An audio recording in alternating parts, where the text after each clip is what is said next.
Margie hit upon something which indeed is very important to me, and that is the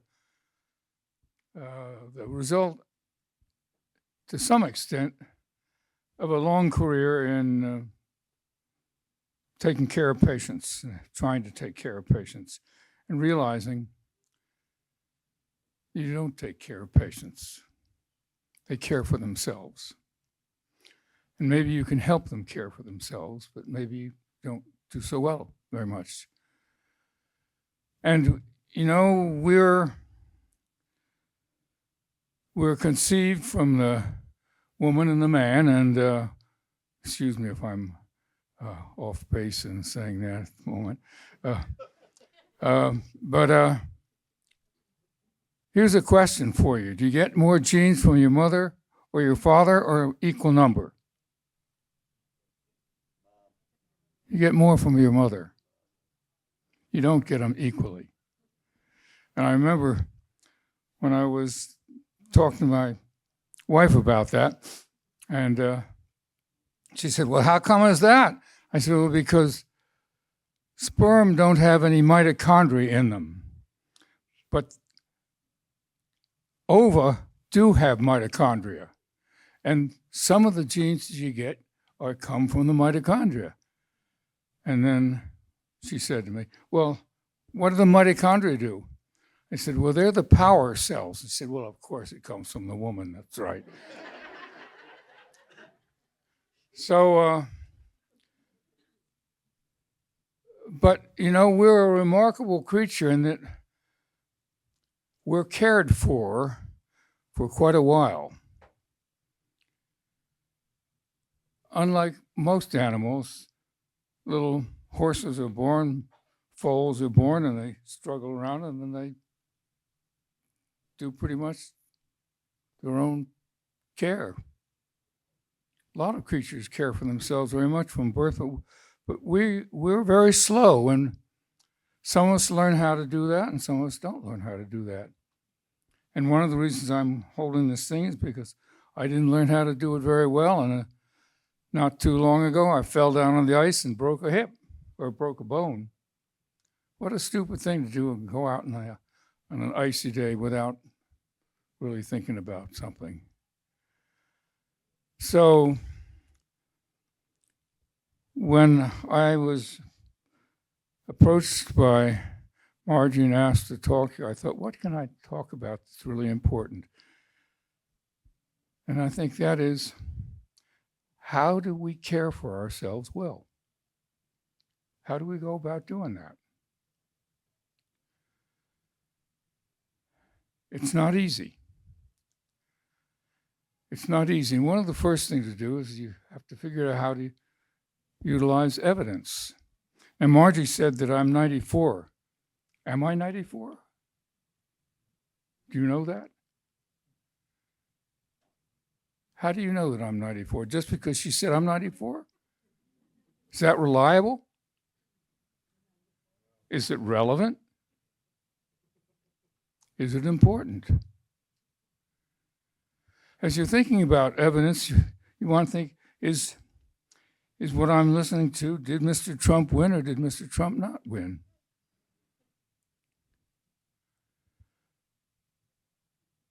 That should be able to be established. Pretty tough, but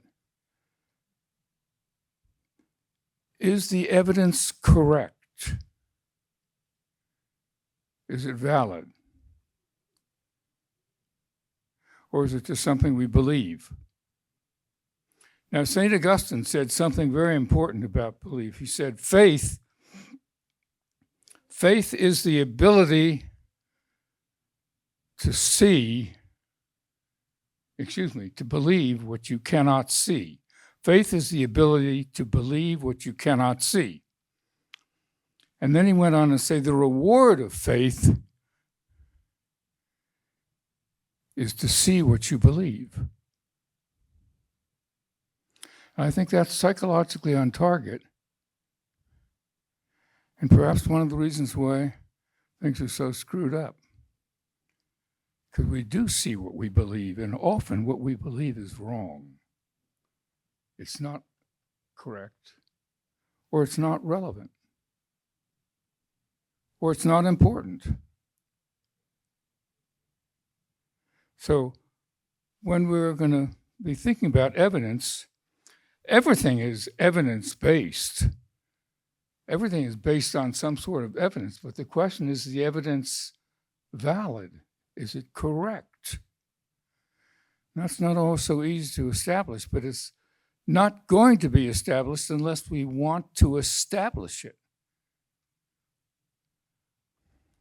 Now, in 1962, I was a resident at Wills Eye Hospital, and one of the attending surgeons admitted a young child whose lenses had become dislocated, and they were causing her to have glaucoma, and she couldn't see very well because the lenses weren't focusing the rays of light anymore.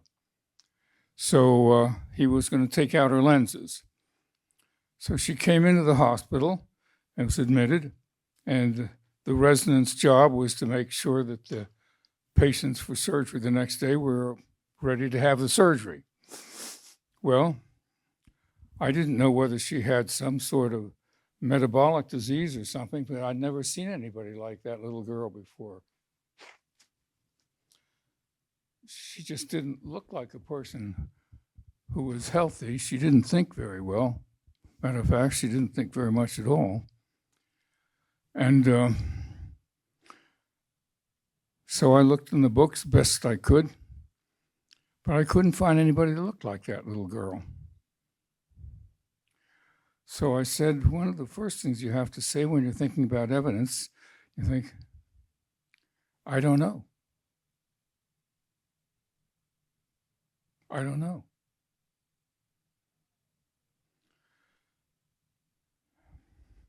More about that later. So, how do we learn to care for ourselves? Well, fortunately, some of us have role models.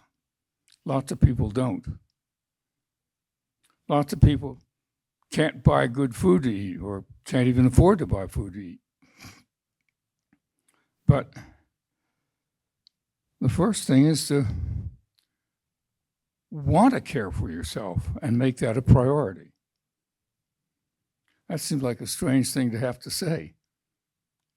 But I can assure you, after following patients for many, many years, it's not always a high priority. There are lots of things that are higher.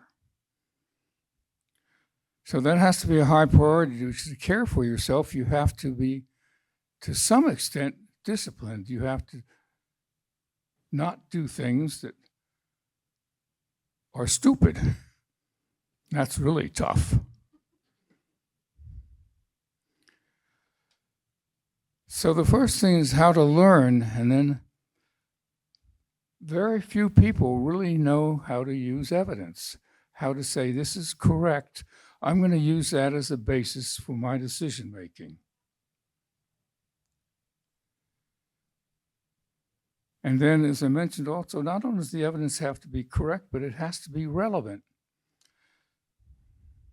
Person goes to the doctor, eye doctor, and the doctor says, oh, your vision's bad because you got cataracts. And the patient says, well, I can't see the bottom line on the chart, but I'm doing fine.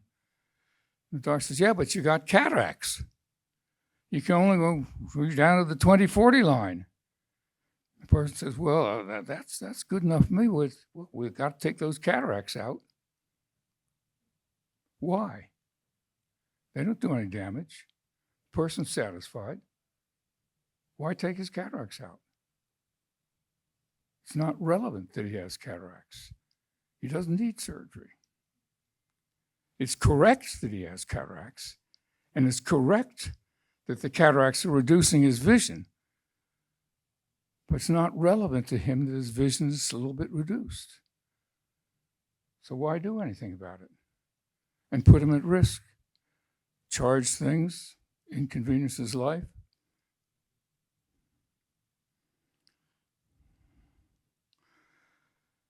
So the evidence got to be lived. So you have to learn, and that's tough. And the next thing is you have to act on what you learned.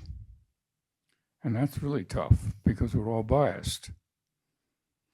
And we often don't think about the biases that we have. And I'm a little better listener now than I was, but I was not a very good listener. And I remember sometimes I'd be talking with Anne, the person to whom I was married, and I'd say something, the second it's out of my mouth, I'd say, oh, God, what did I say that for? You think, oh, God, you would have thought I would have learned that a long time ago, but that is a tough thing to learn to do.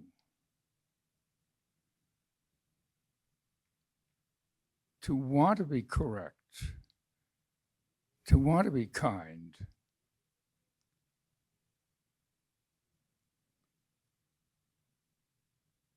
So in order to care for yourself, you have to learn how. And so then you go to the internet and you find that eating apricots while swinging on a swing in Jordan is guaranteed to make you live forever or something like that. There's a tremendous amount of misinformation on the internet. Not only misinformation, but disinformation, because what's really critical to remember is that other than most people who are very close to you, most people don't give a damn whether you live or die.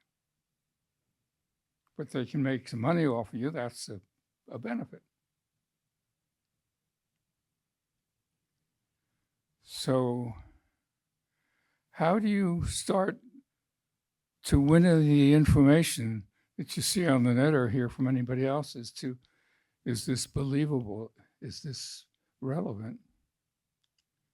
Does this person really care for me? Or do they just want to sell me something?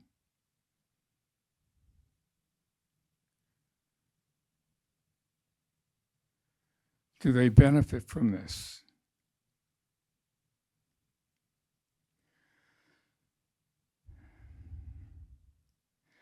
So disentangling the truth from the misinformation and the disinformation takes effort. And it takes a willingness to say, I don't know. I really don't know. And then what needs to follow that sentence, I don't know, is the next thing, which is, but maybe I can find out. Maybe I can find out. And that's what I said when I saw that little girl, and so we got some urine specimens on her, and we found out she had Homocystinuria.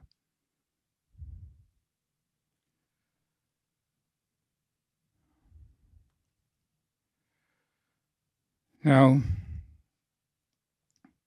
some very practical things. You go into the doctor's office. He or she is busy, probably behind, and wants to catch up if possible. So it's very helpful, and over many, many years I've practiced, there were only a handful to start, patients who do this. They would bring a note in, a nice typed note, so I could read it. It said, these are the concerns I've had since I saw you last. This is what I've noted. You better be prepared when you go to see the doctor. What really is important to you? What problems? Because you have to care for yourself. You have to note those symptoms, the fact that you're tired in the evening, or that you keep coughing up some stuff which is acidic in your throat or whatever. And furthermore, unfortunately, as technology has advanced, clinical skills have diminished. It used to be that doctors were pretty good at getting a history because that was what told them what they needed to know. As Peabody said years ago, listen to the patient. He's telling you the diagnosis. Now you go in, you get this test, that test, this test, that test. I'll tell you a true story. One of the most moving things happened to me as a patient, I remember. I was referred a nun who had had multiple surgical procedures on both eyes. They had not controlled her glaucoma adequately, but they had caused her corneas, the watch glass in front, to become hazy, so she could not see very well anymore. And the doctor who had done the procedures very well finally said, I've done as much as I can. I'm going to send her to George. So she came to see me, a little tiny, short nun. And so I said the usual things at the start, getting to know, and then said, and how are you? And she was one of those sharp people who understood immediately that I didn't want an answer. Oh, my doctor says my pressure is fine. No, not how you. How are you? Oh, well, I just had a test, and the test. No, not what the test is. How are you? And then the person says, oh, my son has pancreatic cancer, and I'm a mess. Then you know that you started getting to the place where you need to get to answer the question, not how are your tests, not what should other people think about you, but how are you, this unique, deserving person who's different from everybody else in the world? How are you? So I followed this sister for quite a few years. Couldn't keep her vision from getting worse. May slowed it down a little bit. I hope I did. And then my wife got very sick, and I cut back on patients. And I went to the office one day, and the nurse. I went in the exam room, and the nun was sitting there. And the first thing she said before I could even say anything, she said, "Oh, Dr. Spaeth, how are you?" That's the level you can connect on. And you don't start getting the information from the patient that you need until you get to that level. And that's what you need to get with yourself. How am I? How am I doing?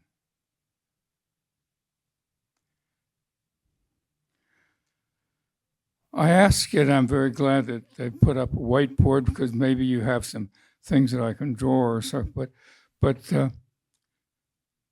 are the essential things. How do you learn? How do you suppress your biases? How do you recognize your biases? And then how do you communicate them meaningfully? And how do you look at yourself and say, I'm doing okay? Or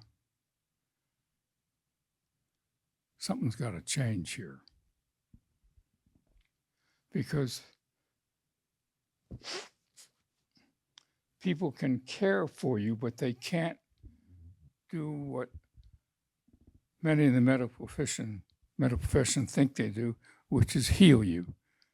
Nobody can heal anybody else. All you can do is create an environment in which a person can heal himself or herself.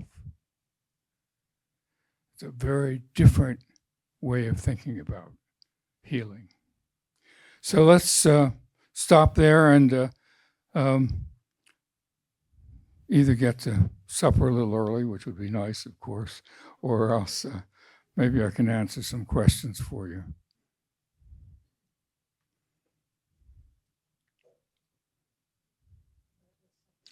Yes. Did you always have this understanding of connecting with your patients, or did it come over time? Did I? Like how you connect with your patients in that way and understanding how they are and caring for them on that level? Is it just who you are because you're awesome, or is that a learned skill? That is the best question you could possibly ask. You're welcome. But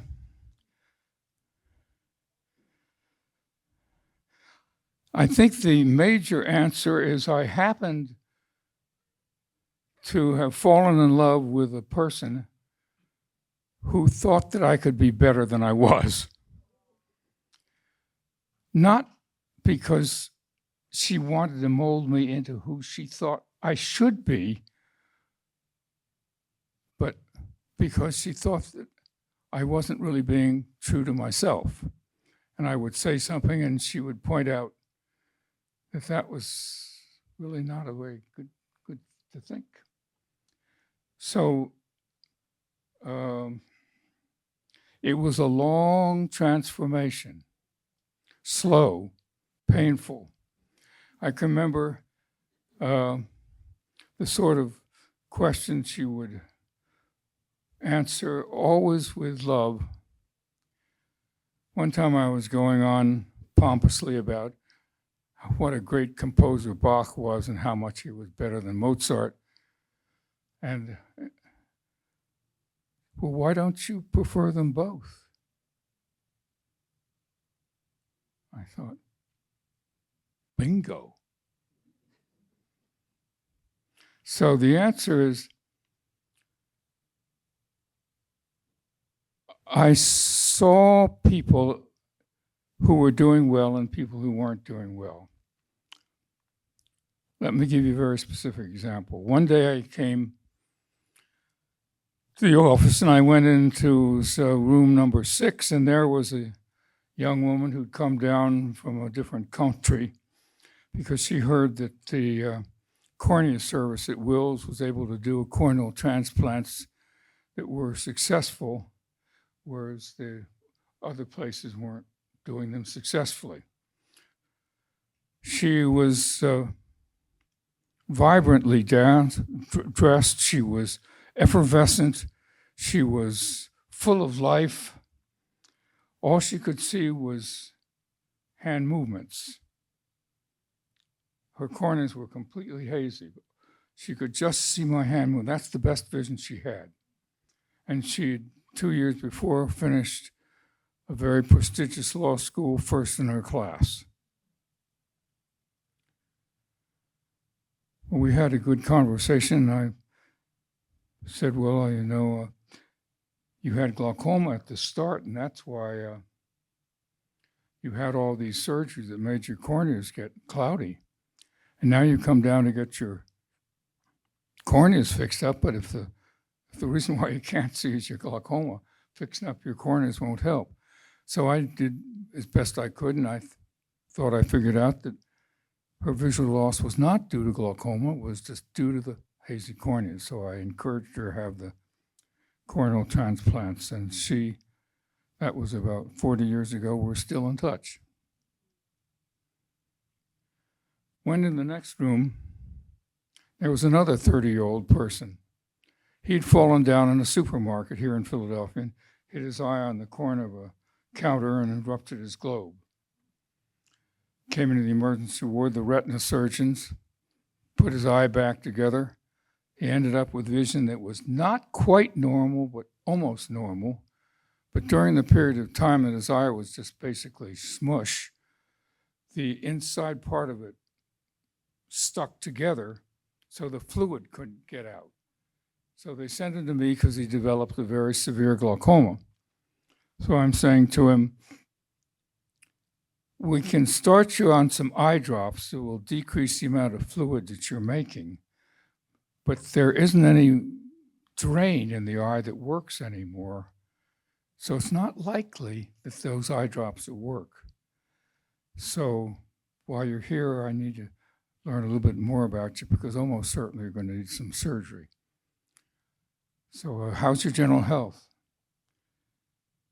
And he said, well, I'm totally disabled. I looked at him. Vision in his left eye was now very close to normal. He looked healthy and strong. I said, you're disabled? He said, yeah, I can't see.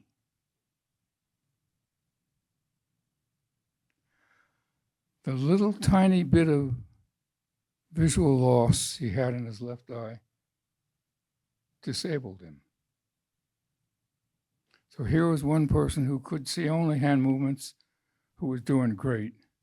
Right next door, a person who has almost no detectable visual loss, who's disabled. Those were the sorts of extremes of the patients I saw every day. People who disabled themselves or people who enabled themselves.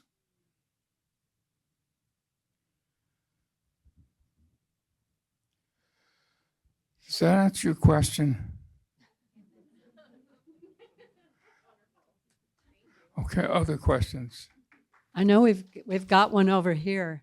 Alex, I'll bring him the microphone. And I hope you'll tell the story the way you did at our meeting 2 years ago, because it's a great story. Yes. Hi, everyone. Hi, Dr. Spaeth. This isn't actually totally a question, but a little bit of a story. You were my grandpa's doctor and my mother's doctor. I'm a patient with homocystinuria. We have a long history of glaucoma in our family. I was about 14, maybe 15, and we're from New York, so I was experiencing high eye pressure at the doctor. My mom said, let's go down and see Grandpa's doctor in Philadelphia. So we went down and we met, and he looked in my eyes, and we just spoke for a bit. And started to talk about history and that I have homocystinuria. And just very casually, he said, oh yeah, I discovered that. And looked away. And then I looked at my mom, like, what? Did you hear what he just said? And she didn't know. My grandfather didn't know. We go back to it. You check out my eyes. You give us some advice about Timolol, and everything's going all right. And it was kind of a very, you're all right kind of thing, which is not often that I get at the doctor, and that really does mean a lot. And then after, I said, did you hear that he discovered homocystinuria? We looked it up, we went insane not knowing that. And I just wanted to share that moment. And on behalf of every single person in this room, I want to thank you for discovering homocystinuria and for everything that you've done and everything that you've said here and the inspirational life that you've lived based on work, based on belief, and it's wisdom that I think is lacking in the modern world, both medically, politically, socially, artistically, in so many ways. And I just want to say thank you. So thank you, Dr. Spaeth. We love you.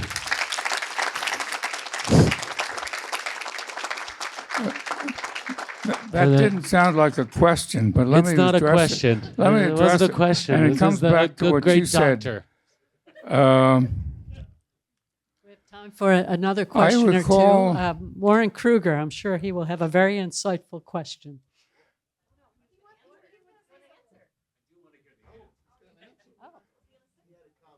I thought you had a comment, not a question. No, but if what he I- asked you a question, you can answer.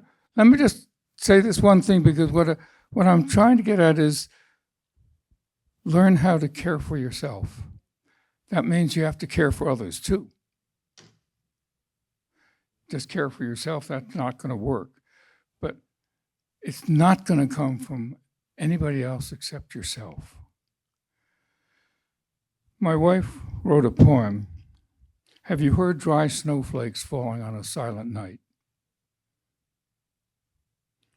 If you listen, you will hear girls' knitting needles clicking. You will hear millions of tiny sleigh bells jingling. You will hear the time-splitting embers of a dying fire. You will hear crystal prisms tinkling as they touch. If you listen, you will hear the ringing of crickets singing on a summer night. But if you move or speak, you will hear only yourself.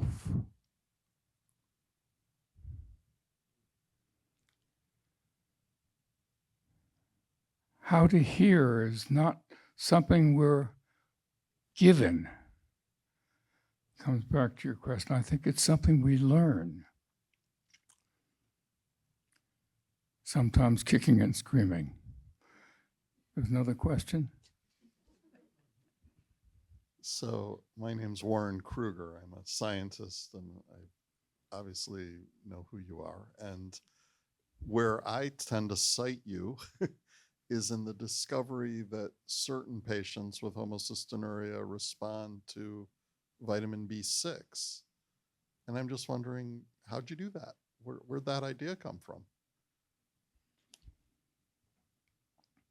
Okay, so here we have this little girl, and she's got urine loaded with homocysteine, and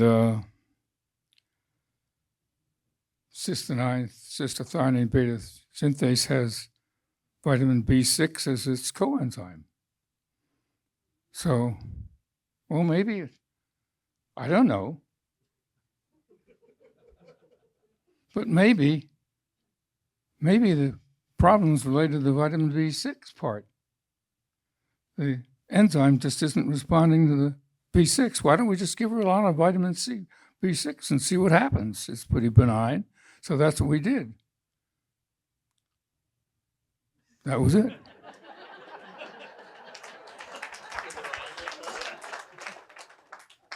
Did her eyes get better? No, but she stopped. No. Well, there are more things than eyes. Her homocysteine disappeared. Yeah, she just stopped secreting homocysteine. And then another very interesting talk about phenotypes.